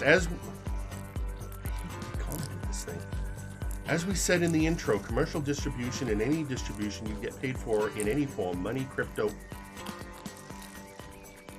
Okay, I'm sorry. That caused my brain to freeze for a second. I'll start over again. You get paid for in any form, money, crypto, barter, your brother doing your chores for a week, whatever. It does not include donations people give to you to support your work, as long as they can have access to your work for free if they choose to. And you inform them that in a clear and obvious way.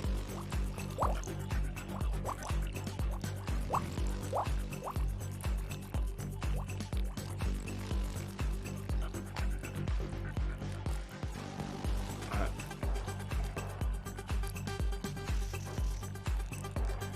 feel like they let somebody's brother who just graduated law school write this.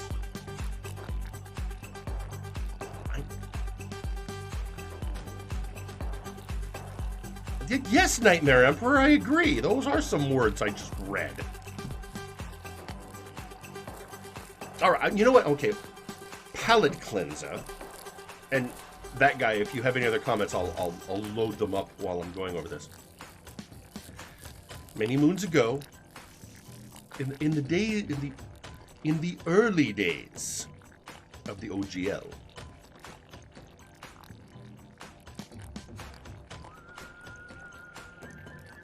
so remember I mentioned my friend Rich Redmond, game designer for Wizards of the Coast at the time.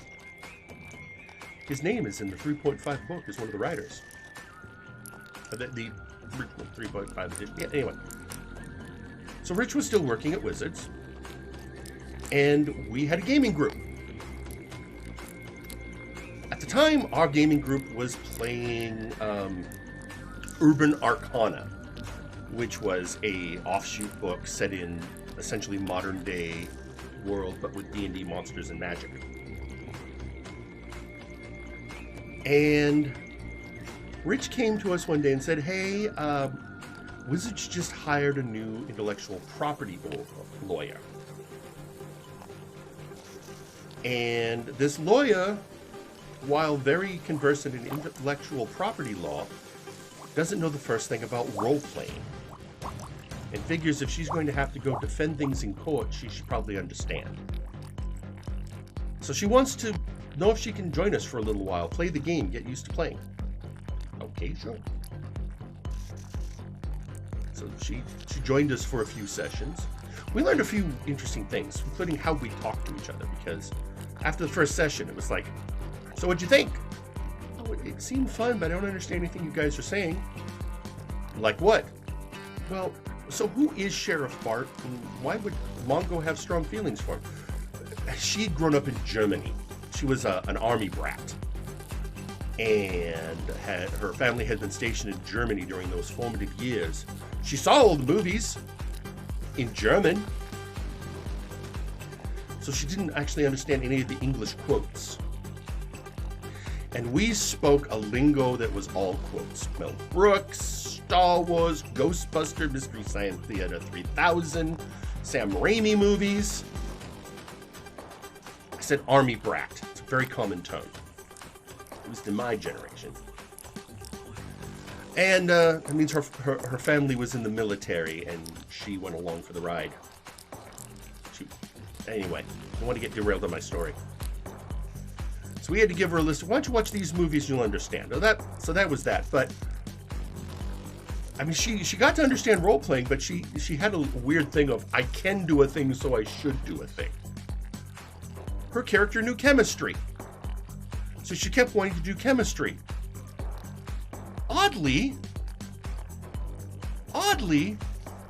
in the most illegal way possible. And we're pointing out, your character's job in real life is forensic scientist, and yet you keep wanting to make illicit drugs that we can use to bribe people we're investigating. I mean, you can, but part of role playing is, should you? So anyway, that just a case of taking a lawyer and trying to introduce them to the gaming world. But the point here is, as Storyteller stated, you don't use he, she, they, we, us in legal documentation. Yeah, I'm with him. I've never heard anyone do that. It reads very weird. Going back to the actual document, termination! Section 8. Termination. This agreement may be modified or terminated. A modification this agreement is, along with the OGL commercial, an update to the previous available OGL 1.0, which is no longer an authorized license agreement. So this is the part where they're taking away they're saying the original OGL no longer exists. We can modify or terminate this agreement for any reason whatsoever, provided we give 30 days notice. We will provide notice of any such change by posting the revisions on our website and making a public announcement of all the changes through our social media channels.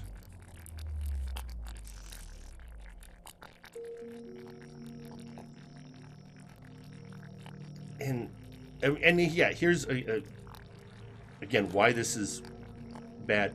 Because it can be considered vague and unspecific. Yes, that's the last thing you want in a legal document, is to be vague and unspecific. This is one of my big complaints right here. And this is, let's see what this is. See, you bring an action challenging our ownership of the license and, wait a minute, of the termination. This just, wait a minute. I'm having trouble reading this, and I think it's because it's stupid.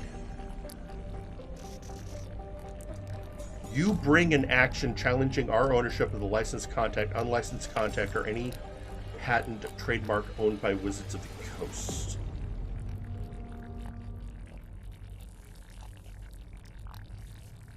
Yeah, this is just bad. I mean, aside from the fact that the intent and what they're trying to do sucks, that document is just bad. Whoever wrote it should feel bad.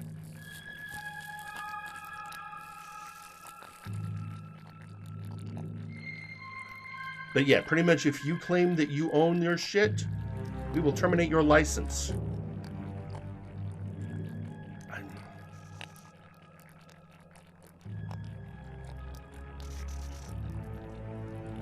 That just... Dr. Caliban. You know, I'm one of those guys. I credit myself on being smart, understanding things. I've worked with contracts. I've literally had to send people contracts. I don't write them. I'm not a lawyer. But I've had to go over them. And one of the things I absolutely understand about contracts is specificity. And to make something enforceable, it needs to be specific.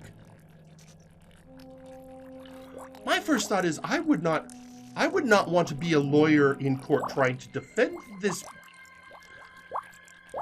piece of garbage, because they're going to look at it and go, well, this language was very vague.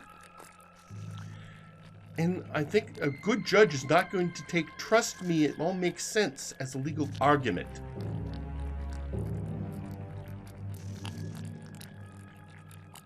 So your obligation to pay royalties survives the termination of this agreement. Well, it's good they got that in there.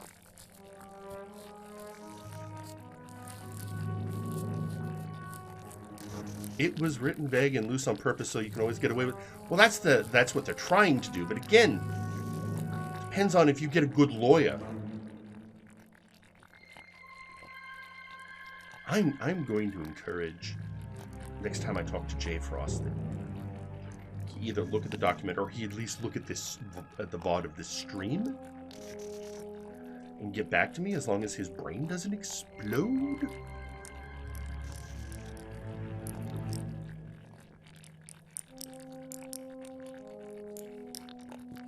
Storyteller, and that you may have something there. I thought they were talking about releasing. Again, the rumor is they were going to unveil this today. But again, my suspicion is they were going to talk about it, but they weren't actually going to show it.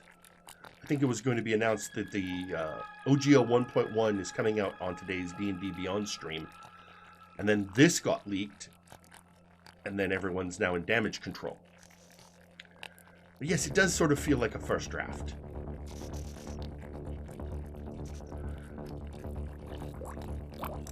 They also wrote it in such a way that if some of it gets nuked, they will still push the other crap. Yes. All right, and for our next part, notices. Any notice you send to us must be sent via email. Excuse me. We may send notices to you to any email or physical address we can locate for you, including email address used for your registration with D&D Beyond, if you register an account on that platform. So they're saying you can only email us, but we can find you any way we want. Now, I'm going to be honest. That part is, there are companies that insist on email for communication of legal documents these days. That's actually, I will state that is somewhat of an industry standard these days. When I was dealing with, remember I was saying I was dealing with contracts before, I was working for a tech company, and everything we did had to go through DocuSign, which is effectively going through email. And we had one company that was up and out. It's like, we don't do DocuSign. All right, well, we'll figure a way, but we still need to email you stuff because we don't do anything with physical addresses. We'll send you a PDF of the document and you can sign that. They wanted a Word document. We went, no, because we're not giving you anything you can edit.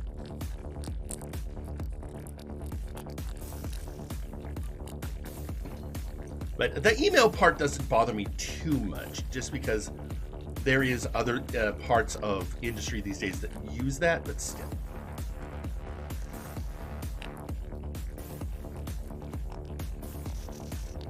So, well, I mean, this has been enlightening.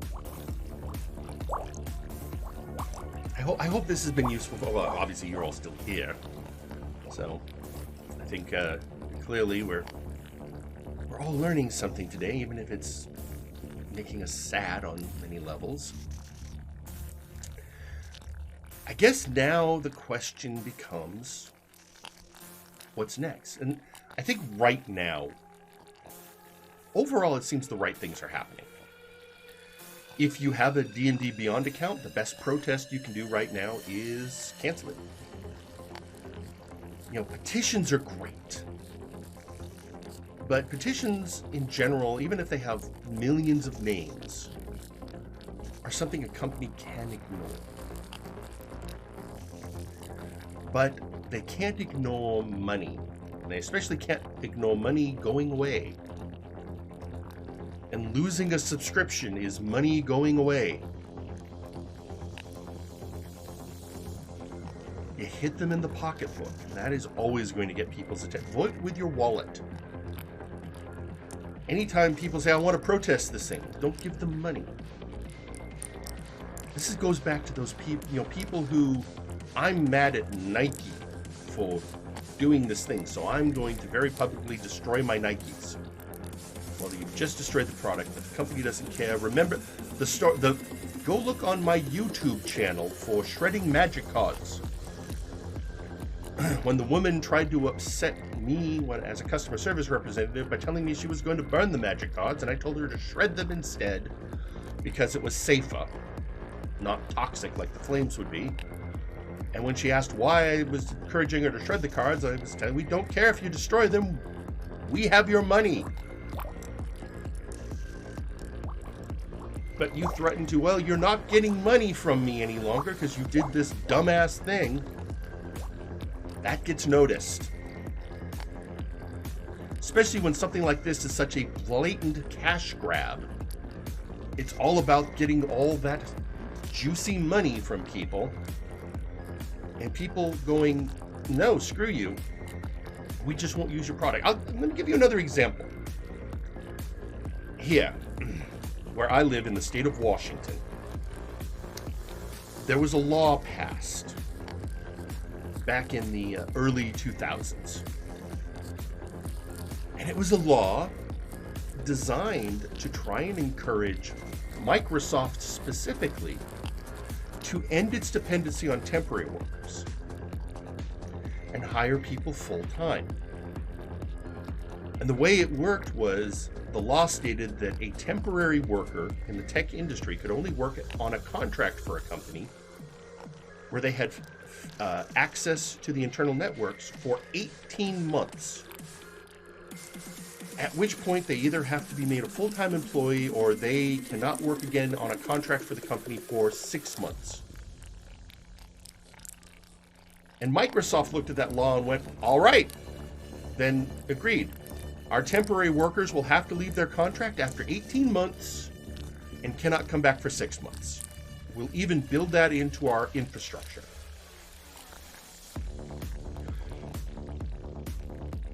And because that's what it's like, no, we're not going to, we're not going to convert people to full time. We don't want that. So we'll just, contract workers are a dime a dozen. Doesn't matter if the person's a valuable worker and the manager doesn't want to get. My last contract gig at Microsoft, my manager loved me. Did not want to lose me. Also couldn't get authorized to convert me to a full-time employee. So when I worked there for 18 months, I was out the door. So that is, you can do anything you want, but people can say, that's a nice rule you made, we don't care. Now this is just the other foot. We have this OGL. You have to sign it. Or we don't. Just won't use it anymore, and you won't have content related to Dungeons & Dragons that'll help drive sales. How about that. And ladies, if we determine that any of the stuff you create take off any of our hot topic buttons, race or such, then you can immediately, you can't even sue them to argue the points. But that one's under one of their comments, of course. Yeah, screw your rules. Yes. So the only thing that's going to get any attention is hitting the bottom line. So the trick is, don't buy from them. And sometimes it requires to be a little disciplined. Oh, you're being awful people. I'm not going to buy your product. When there's a boycott, that's the whole point. Well, you're not going to make money off of me. Oh, this is good.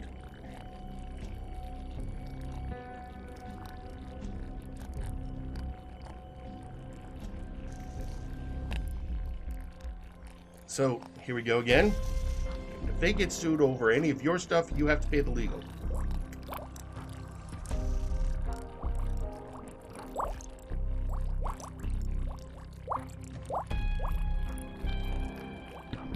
If we are on the receiving end of any legal claims, fees or pending related to your licensed work, you are responsible for paying all of our costs, including attorney's fees, costs of court, and any judgments or settlements.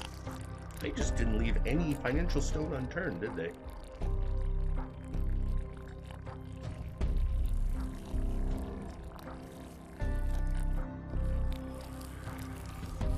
I mean, Henshin Gamer, you're not wrong. You're not wrong at all. The problem is, yes, it'll hurt the employees, but if you don't get the suit's attention, they're not going to change. It's the basic, if I do this thing and can get away with it, I have no reason to change. Doesn't matter how mad you are. So, you have to get their attention in the only way they're going to care about. And yes, it is going to have collateral damage. And that absolutely sucks. But the other option is letting them get away with it. You know what? Yes, this is a good way of looking at it, that guy. The suits are holding the employees hostage. Yeah, and yes, there are a lot of employees at Wizards that do not agree with this. We know this for a fact right now. But here's what I think is going to happen. I think the first thing is since we already know from the one leaked document, or not leaked document, the message from the insider, that they are paying attention to the D&D Beyond subscriptions as the one metric they can basically watch in real time and see how people are reacting. And the fact that people are unsubscribing so fast it crashed the site, that's got their attention.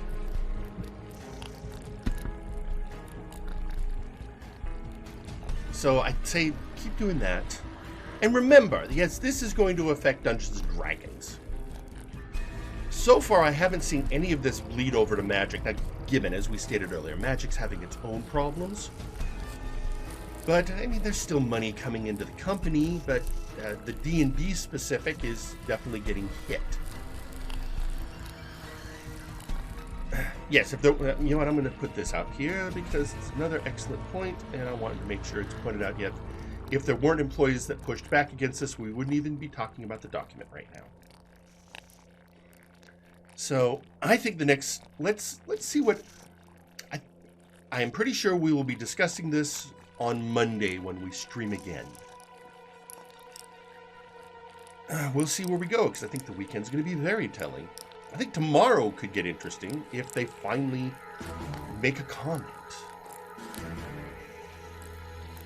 So that's, I'll tell you this, I'm going to do some editing, probably tomorrow. Thank you for, that guy, I want to thank you. very much for all the work you did in transcribing the pieces of the document so we could discuss it here directly. Because I think that, I mean, daylight is a good thing right now. Especially just how bad that document was. I mean, not even on the intent, but just how badly written. So I will work, I'm going to, the petition is at 60.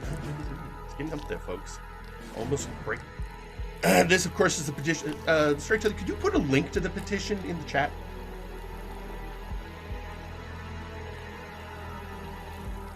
You may have done that earlier, but if you could do it again, I think it would be very helpful. Yes. All right, so I'm going to try and do a highlight. Thank you. A highlight on Twitch so that this can have a little bit more lifespan there for people who look for the VOD. Of course, I am recording this. I will do a edit to cut out some of the earlier stuff. Also, I'm going to cut out the intermission. And see how quickly I can get this up on YouTube so that we have things to point to. And just so there's a record of the conversation. All right, the one other interesting point that, thank you, that guy. It also states the fees won't go into effect this year no matter what is sold, but anything sold after the new year 2024 is fair game. Still, that's a problem. And as I said earlier, I feel really sorry for the producers of the D&D movie. That their movie is coming out in the wake of this. Particularly since people I have talked to who have seen it said it was good. Can you imagine we finally have a good D&D movie and then this happens? Well, I'm not sure the boycotting the movie is necessarily a good idea. I understand it, but you're also affecting the movie company. And you're basically telling Hollywood, you know what? We don't want D&D movies. Ever. So I think that might be a different thing. I do know there's going to be boycotts no matter what. I'm just not sure that they are particularly a good idea. But definitely D&D Beyond and buying other supplements from buying the books, that will get attention. Yes, what Bob just said right here. This is the wisdom of that. Boycotting the movie is basically saying not even nerds will watch the D&D movie. So, also remember, here's the thing about movies. I'll pontificate for a moment. Movies have wider reach. So, for example, comic book movies. The Avengers movies, far more people watch those movies than have ever picked up a comic book. D&D movie, far more people are going to go see that movie than have ever picked up a D&D game or sat down with a set of dice to roll. I think Hasbro actually dipped their hands as a producer. So I wouldn't say WotC directly, but Hasbro apparently has a movie division that got involved. So it's a Hasbro product, for sure.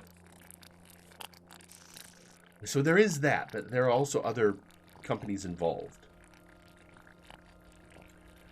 So, because it could have a chilling effect on other movies of that style, and that's why I'm always dicey about something like that. I mean, I would boycott a movie on its own merit, but not because it's also, but then again, it's a tough one because there's who gets the money. All I'll say is there's a reason I don't consume any Harry Potter product any longer.